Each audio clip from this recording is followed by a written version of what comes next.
बिस्मिल्लाहिर्रहमानिर्रहीम। अस्सलाम वालेकुम नाज़रीन इकराम, मैं हूं मखदूम शाहबुद्दीन और आप देख रहे हैं मेरा फेसबुक और यूट्यूब चैनल। उम्मीद करता हूं आप सब लोग बखैर आफियत होंगे और जहां भी होंगे अपने अहले खाना समेत खुश भी होंगे और महफूज भी। 15 मई 2025 जुमेरात का दिन। पाक भारत कशीदगी तो थम चुकी है, लेकिन भारत के लिए नए महाज खुल रहे हैं। एक जानब चीन ने अरुणाचल प्रदेश में मुख्तलिफ मकामात के नाम तब्दील करके उस एरिए पर अपना कंट्रोल और अपना क्लेम जो है वो इस्टेब्लिश कर दिया है, और इस सब के अंदर भारत के लिए खतरात बढ़ते जा रहे हैं।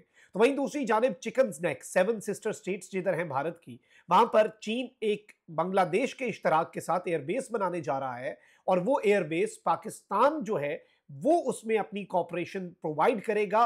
और पाकिस्तानी जो ठेकेदार हैं, बेसिकली पाकिस्तानी कंस्ट्रक्टर्स जो हैं, वो वहां पर जाकर ये सब करेंगे। इस हवाले से मीडिया रिपोर्ट्स भी हैं और ये भारत के लिए एक बहुत बड़ा कंसर्न है। लेकिन ये सब कुछ अब भारत को भूलने जा रहा है, क्योंकि बाज़ाब्ता तौर पर अब चीन जो है उसने भारत को घेरने का फैसला कर लिया है।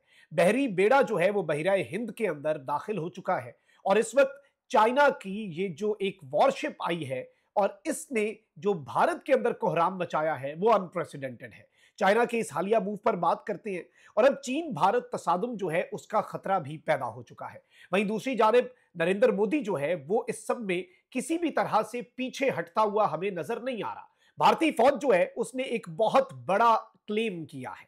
3 पाकिस्तानी उड़ाए जाने का दावा भारत की तरफ से किया जा रहा है, और एक सर्जिकल स्ट्राइक जो है उसकी बात हो रही है। और ये सर्जिकल स्ट्राइक मकबूजा वादी में पाकिस्तानियों पर करने की बात हो रही है। इसे भी हम एनालाइज कर लेते हैं, और ये तमाम तर चीजें जो हैं इन्हें जरा एक ग्रेटर पर्सपेक्टिव में भी हम देखते हैं।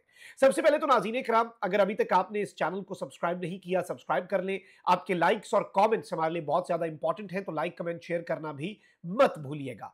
अब जरा चीजों को समझें। पाकिस्तान ने भारत के साथ जो किया है ऑपरेशन बुनियानुम मरसूस के बाद, वो उन्होंने कभी सोचा नहीं होगा। अब आप यही देख लें कि इस सारी की सारी सिचुएशन में इंडिया जो है वो तनहा हो चुका है।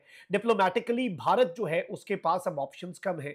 भारत सिफारती ताकत अपने आप को समझता था, अस्करी ताकत समझता था। ये दोनों भारत के जो कॉन्सेप्ट्स हैं वो पाकिस्तान ने क्लियर करके वो पोजीशन जो है वो भारत से छीन ली है। और अब पाकिस्तान जो है वो डिप्लोमेटिकली भी जीत जो है वो पाकिस्तान की हुई, अस्करी सतह पर भी पाकिस्तान के डंके बज रहे हैं, और इस सब के अंदर भारत तनहा है इस पूरे खित्ते के अंदर। बल्कि मैं भारतीय कुछ यूट्यूबर्स को सुन रहा था जो कि जरा रैशनल बात करते हैं। उन्होंने कहा कि भाई हमारी फॉरेन पॉलिसी गई किधर?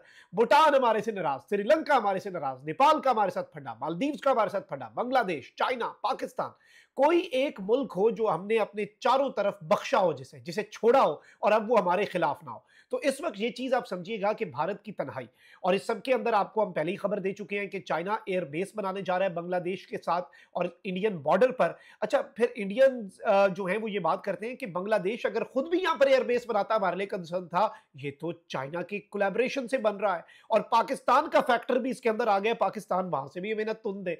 और चाइना ने जो अरुणाचल प्रदेश वाला मामला है उसके अंदर जो स्टैंड लिया, देखें चाइना कहता है कि ये साउथ तिब्बत का एरिया है। चाइना ने उनके वहां पर गांव, वहां पर उनके पहाड़, उनके माउंटेन पासेस, उनके रिवर्स, उनकी लेक्स, वहां पर इन सब के नाम जो है वो तब्दील कर दिए। इसका मतलब यह है कि चाइना अभी भी इस हवाले से अपना, ये चाइना के एजेंडे पर है कि उस एरिया को भारत से हमने आजाद करवाना है और वो वापस लेना है जिस पर हमारा क्लेम है।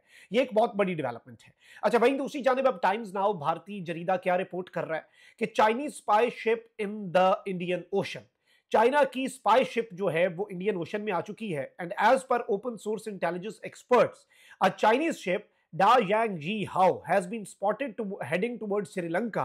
China refers to it as a research ship. China कह रहा है कि ये रिसर्च पर्पसेस के लिए है, और ये इंडियन ओशन में श्रीलंका की जानिब चल पड़ी है। और इस सब के अंदर भारतीय मीडिया इसे रिपोर्ट कर रहा है कि अमिड इंडिया पाकिस्तान टेंशंस, यानी पाक भारत टेंशंस के दौरान चाइना की स्पाई शिप जो है वो भारत के नेबरहुड के अंदर आ चुकी है, और नई दिल्ली के अंदर इस हवाले से तशवीश लाहक है। और इस सब के अंदर इन्होंने कहा है कि in recent years such ships have entered India's neighborhoods at the time of missile test and other military activities in the garb of collecting data. These ships have been sighted elsewhere as well. यानी China जो है वो इस सब के अंदर ये ships अपनी भेजता है और कहता है कि हम तो ये रिसर्च के लिए कर रहे हैं, लेकिन जब भारत मिसाइल टेस्ट करना चाहता है, मिलिट्री एक्टिविटीज होती हैं, तो चाइना इस तरह की शिप्स जो हैं, जो बहुत हाई एंड और बहुत ही टॉप लेवल की शिप्स हैं, वो चाइना भेज देता है भारत की जानिब।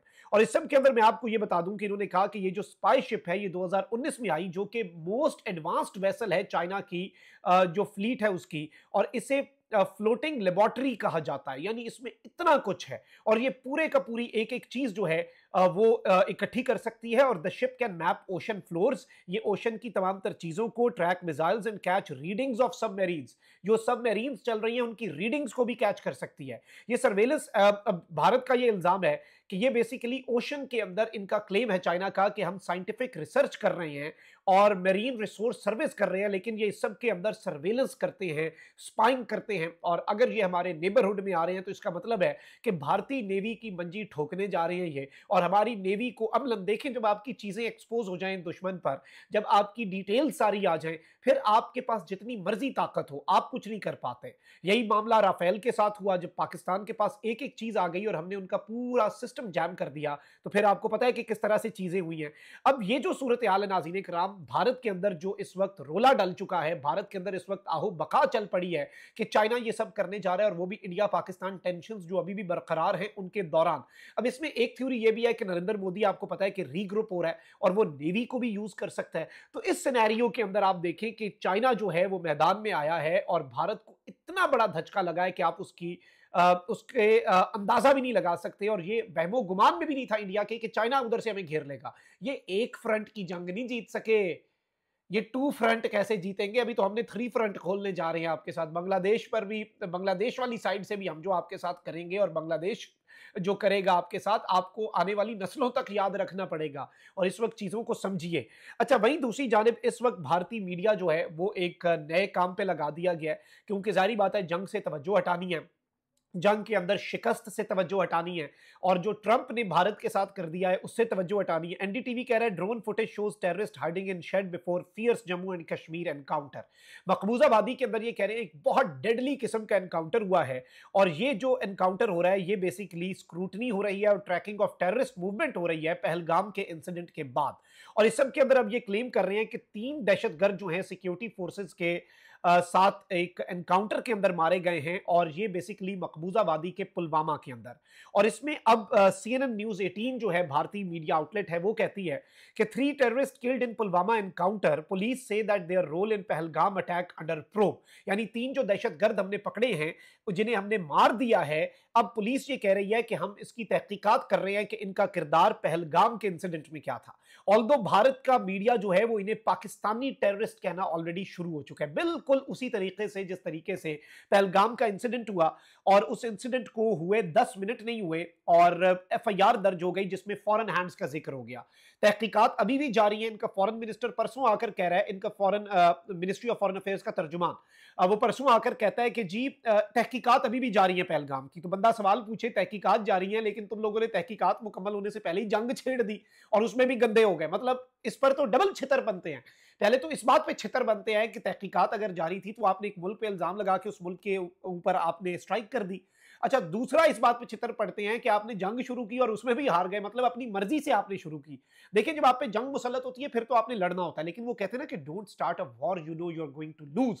भारत ने तो वही काम किया। अब नरेंद्र मोदी की अपनी सियासत तबाह हो रही है, तो इसलिए मकबूजा वादी के अंदर ये फेक एनकाउंटर्स भी अब दिखाएंगे, और दिखाएंगे कि बड़ी कार्रवाई हो रही है, पहलगाम इंसिडेंट के हम लोगों को पकड़ रहे हैं, ये कर रहे हैं, वो कर रहे हैं। ये करना था पहलगाम के बाद, बीच में जो सिंदूर किया और हमने फिर वो सिंदूर मिटाया और ऑपरेशन बुनियानुम मरसूस आया, ये काम इसकी जरूरत नहीं थी। वैसे अब नरेंद्र मोदी को समझ आ रही होगी, और अगर फेस सेविंग की चाहिए थी, लेकिन इसमें बहुत से और कंसर्न्स भी हैं, क्योंकि ये इस सब के अंदर पाकिस्तान एंगल जो है उसे अभी भी इंडियन मीडिया जो है वो फरामोश करता हुआ हमें नजर नहीं आ रहा, विच इज अ कंसर्न। अपना बहुत ख्याल रखें। अल्लाह निगहबान, पाकिस्तान जिंदाबाद।